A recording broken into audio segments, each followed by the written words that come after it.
What's going on, YouTubes? This is Big Tuna out here at Headwaters Junction Maintenance Facility, doing a little bit more work out here. As you know from my previous video, all done, looking good. Well, done as far as right now. But anyway, if you remember, this section and this section had been removed up until the secondary cross member right here. And from what you see here to there has been right at 3 hours worth of work.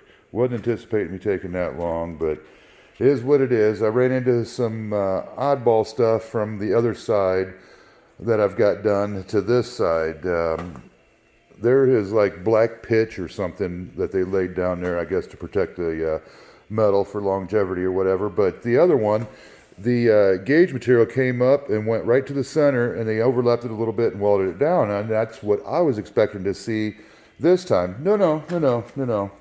I guess that's what I get for assumptions. But anyway, that Z-brace came across here, and areas right there and along through here were stitch welded down. They didn't bring the gauge material all the way over to the center, which I guess, all right. That means I've got to rip that pitch up, and so I can lay my 1/2-inch bar down there and have something to weld to when I put the gauge material down. But anyway, I was kind of thinking the reason that these cross members were fairly close together, that it might have helped support that air conditioning pump down there.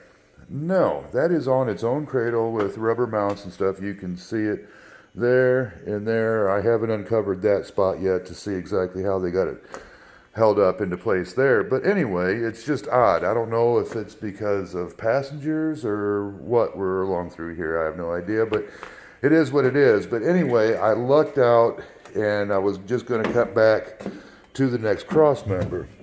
Well, good luck on my part. Let me grab this light here real quick.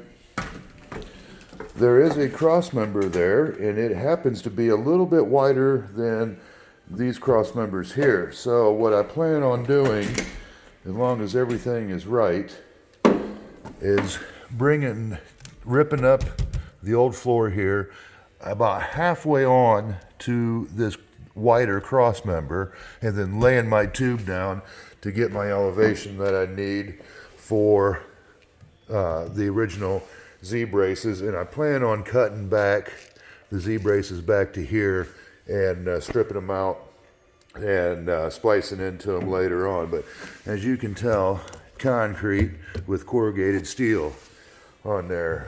They're saying they're not going to go no farther. They're happy with the way the floor looks underneath, I was told, which, good deal, because it's miserable to rip that floor up. I would never have thought it takes that long a time to rip up. And there again, you can see the squares that I've left behind where they plug welded down. I'll take a large grinder and go through and buzz them off, get them to plane, and take my 1-inch by 2-inch thin wall tubing, cap the ends, lay them down, and then start laying floor. And plus cutting this off, getting underneath, and grinding out the welds and everything that's there existing, and then put a new formed piece in, and then continue on. But another short little video.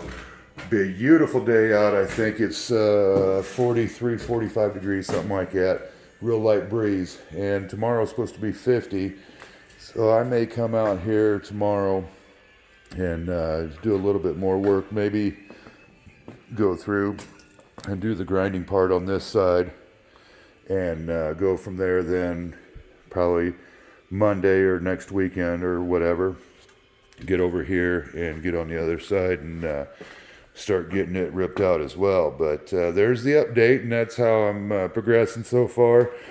No really big surprises other than just how much different this side is compared to the other side. So until then, everybody have a peaceful, wonderful, and safe day. This is Big Tuna, and I'm out.